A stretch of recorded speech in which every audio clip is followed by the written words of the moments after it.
기축통화 대 김건희 개좌. 이재명 후보자가 지난 TV 토론에서 우리가 곧 기축통화국으로 될 가능성이 높다라고 발언을 했습니다. 아시다시피 기축통화국이라는 것은 그 국가의 화폐가 전 세계에 통용된다라는 의미를 말합니다. 예컨대 미국의 달러 같은 경우가 해당하죠. 다시 말해서 이재명 후보자의 발언만 놓고 보면 대한민국의 원화가 세계의 기축통화가 될 가능성이 있다라는 발언입니다. 여야의 논란이 뜨겁습니다. 그 발언부터 일단 들어보시고 이야기 시작합니다. 국채는 뭐 장부상의 수치에 불과하다 이런 말씀도 하셨는데 국채가 과도하게 발행이 됐을 때 신용 등급이 떨어지고 외채 그 차입 이자율이 올라가고 국내 이자율이 올라가고 실물과 금융 모두 이 혼란을 가져오는데 국채 문제에 대해서 그렇게 편하게 생각을 하신다면 국채가 많아질 때 어떤 일들이 생기는지 한번 생각해 보셨습니까? 우리 후보님이 경제 문제에 대해서 좀 깊이 있게 공부를 하셨는지는 모르겠는데요. 뭐 답을 하세요. 우리나라는 다른 나라 선진국들에 비해서 국채 비율이 매우 낮다. 절반에도 미치지 못한다. 첫 번째. 두 번째로 우리가 곧 기축통화국으로 될 가능성이 매우 높다. 기축통화 국가가 아닌 비기축통화 국가는 대부분 우리나라보다 다 낮습니다. 그러니까 잘 모르고 하는 말씀은 다시 한번 찾아보시고요. 그건 아십니까? 기축통화국과 비기축통화국의 차이점. 그건 아실 겁니다. 당연히 알죠. 당연히 아는데 우리도 아까 말씀드렸던 것처럼 곧 기축통화국으로 편입될 가능성이 매우 높다라고 할 정도로 우리의 경제 체력은 튼튼한 거죠. 기축통화국의 평균 그 부채 비율이 어느 정도인지 아십니까? 글쎄 그 수치는 제가 외우고 있지 않아서 모르겠는데 OECD 평균 또는 선진국 기준으로 한다면 110%는 평균적으로 넘고 있습니다. 지금 말씀하시는 거는 기축통화국들입니다. 그런데 대한민국 같은 비기축통화국 같은 경우는 우리가 국채를 발행을 해도 일반적으로 외국에서 그렇게 수요가 많지가 않다 보니까 이것이 굉장히 문제를 많이 발생합니다. 첫 번째 이야기 기축통화국 발언 논란. 일단 전문가들은 뭐라고 얘기하고 있을까요? 이재명 후보자의 이 발언에 대해서 함께 보시죠. 우리가 곧 기축통화국으로 될 가능성이 높다. 무역 및 국제 거래에서 통용되는 통화, 비상시 대비해서 쌓아두는 화폐, 시장에선 달러, 유로화 정도만 인정. 유로화 정도도 또 폭넓게 인정하는 경우고 엄격하게 보면 달러 정도만 기축통화로 인정하는 분위기가 많습니다. 그러니까 쉽게 말해서 전 세계에서 비상시를 대비해서 대한민국 원화를 쌓아두느냐 아니냐로만 판단하시면 우리가 기축통화국이냐 아니냐를 판단할 수 있죠. 사실은 아니죠. 원화는 국제결제 순위 20위권 밖, 외환 보유액 비중 0.2% 미만. 그러니까 전 세계에서 원화로 결제되는 게 1% 정도밖에 안 되니까 사실 이재명 후보자의 발언은 사실과 거리가 멀다, 매우 멀다 라는 비판의 여론이 한국은행 관계자는 하고 있습니다. 세계 외환시장에서 원화를 기축통화라 평가하는 곳은 없다라고 말이죠. 자, 야당에서는 기본 지식도 없다라고 비판을 하고 있습니다. 야당의 비판 준비됐으면 함께 보겠습니다. 이준석 대표 기축통화국 만들겠다 가슴이 웅장해진다 비꼬았고, 김재현 최고위원 지역화 편줄 아나 경제 지식은 허경영 씨만큼도 없다. 윤희숙 전 의원 고등학생도 아는 경제 상식을 모른다. 똥볼 최고치다라고 비판을 했습니다. 천하람 변호사님 상암동에서 날아왔어요. 네, 안녕하십니까. 천하람입니다.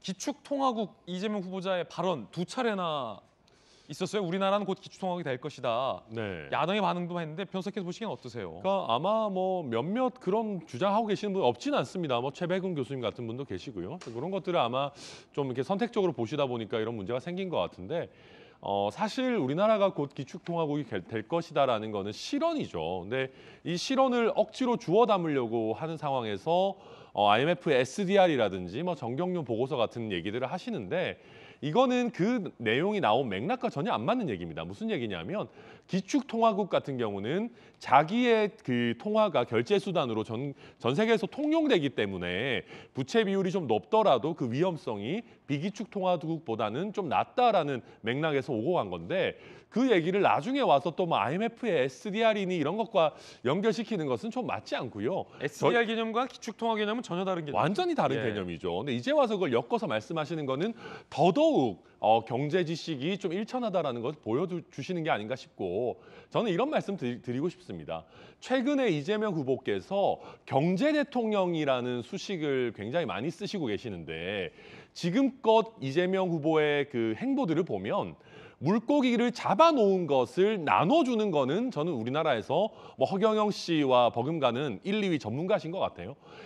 그런데 이 물고기를 정말 나오는 어장을 키우고 물고기가 더 많이 모일 수 있도록 하는 진정한 경제 성장과 관련해 가지고는 결코 전문가라고 하기 어렵다라는 점을 이번에 한 번 더 국민들께 보여드렸다. 저는 그렇게 보고 있습니다. 예, 천하람 변호사의 비판 들어봤습니다. 확실히 전용기 의원님, 네. 우리가 곧 기축통화국이 될 것이다라는 반응은 대체적인 조간신문들의 평은 의아하다라는 건데 일단 뭐 반박 있습니까? 해명이나? 그러니까 기축통화국으로 될 가능성이 가장 높다. 굉장히 높다라고 이야기했던 것은 결국에는 그 전국 경제인연합회에서 주장을 했었던 것이고 그 조선비즈인가요? 그 조선일보에서도 한번 보도를 했던 내용을 근거로 가지고 이야기를 한 것입니다. 이 근거는 사실상 IMF에서 이 올 7월에 기축통화국을 조정한다는 얘기죠. 그러니까 지금 그 달러라든지 유로화도 돼 있고 위안화도 어느 정도 기축통화로 인정을 받는다는 보도도 있었습니다. 그 이유가 뭐냐면 결국에는 기름을 살 수 있느냐.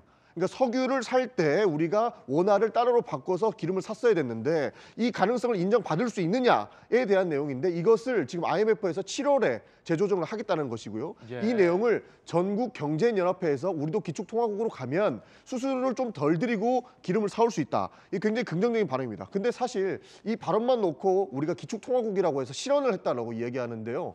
대통령 후보자가 될 사람이, 대통령이 되고자 하는 사람이 당연히 기축통화국으로 가자고 하는 비전을 제시해야지 개도국으로 가자고 할 수는 없지 않습니까? 그러니까 뭐 물론 윤석열 후보의 뭐 120시간 이런 거 보면 개도국으로 가자는 내용 같은데, 그러니까 대한민국 대통령이 될 사람이면 그 가능성을 열어놓고 기축통화국으로 가자는 주장을 할 수 있는 것이고 올 7월에 IMF에서 평가를 받을 때 우리도 그 근거를 재면서 수수료를 조금이라도 낮게 석유를 사오자라고 하는 주장은 당연히 할 수 있는 것이다. 저는 그렇게 보고 있습니다. 이건 비전 제시다. 우리가 기축통화국이다라고 주장한 게 아니라 비전 제시다. 그렇죠. 예, 김은혜 의원님. 비전을 제시하는 게 맞죠. 그렇지만 잘못된 정보로 마치 자신이 유능한 경제 대통령인 것처럼 과신해서 오도하면 안 되는 거죠. 두 가지 팩트가 틀렸었는데요. 이재명 후보 그때 얘기할 때 IMF가 마치 국가부채 85%가 적정하다고 했다 하시던데 아닙니다. 85% 넘기지 말라고 했던 거죠. 그다음에 이제 IMF 이제 저희가 보면 SDR 개념 얘기하는데 그게 이제 뭐냐면요. 시청자 여러분들께 설명드리면 마이너스 통장 개념입니다. 그러니까 우리가 어려울 때 IMF에서 달러 빼다가 저희가 위기를 넘길 때 하는 마이너스 통장 개념을 마치 우리가 앞으로 달러 쓰는 나라가 될 거다. 그거는 이재명 후보님이 경제 대통령이라 하지만 경제의 상식도 갖추지 못한 거라는 걸 한마디로 자인할 수밖에 없었다고 생각을 하고요. 그 청년들이 요즘 밈을 만들더라고요. 아니다, 이재명 후보가 맞다. 기축통화국이 될 거다라고 하더라고요. 무슨 말입니까? 제가 봤더니 저렇게 나라 돈도 내 돈, 내 돈도 내 돈 식으로 국가 재정을 자신의 마음대로 주무르다가는 경제 망해서 베네수엘라처럼 우리가 달러 쓰는 날 오는 거 아니냐? 라는 원화가 아예 폭망을 해서 네, 그런 우려를 반영해서 이런 시기로 국민들을 호도하지 말아달라. 청년들이 오히려 지금 경고의 메시지를 던지고 있습니다. 예. 이제 TV 토론이 언제죠? 다음 TV 토론이? 금요일인데 아마 누군가가 어떤 후보가 물어볼 거예요. 이재명 후보님, 우리나라가 기축통화국 된다고 아직도 보십니까? 언제 됩니까? 라고 물어볼 것 같은데 혹시 후보자께서 언제 된다라고 답변도 준비되셨을까요? 그러니까 언제 될 것이다라고 단언은 할 수 없겠죠. 그것은 당연한 거죠. 기축통화국으로 가야 된다. 그러니까 가야 된다라는 거죠. 그러니까 우리 지금 경제 상황이 그렇게 나쁜 것이 아니고 세계적으로 기업도 굉장히 성공한 기업들이 많아지고 있고 유니콘 기업도 늘어나고 있습니다. 그렇게 됐을 때 세계적인 신뢰를 받았을 때에는 기축통화국으로 가는 것이 당연히 바람직하겠죠. 왜냐하면 똑같은 석유 한 배럴을 가지고 우리는 1,000원에 사는 걸 저쪽에서는 800원에 사니까요. 그러니까 당연히 좋은 것이라고 생각을 하고 여기 토론에서 나온 것도 있지만 윤석열 후보도 국가 부채 비율이 얼마가 바람직하냐라고 했을 때 50에서 60%라고 한 거예요. 그러니까 국채 발행을 추가적으로 할 수 있다라고 한 겁니다. 그 근거가 뭐냐면 지금 대한민국의 국가 부채 비율은 IBS 기준으로 45.6%입니다.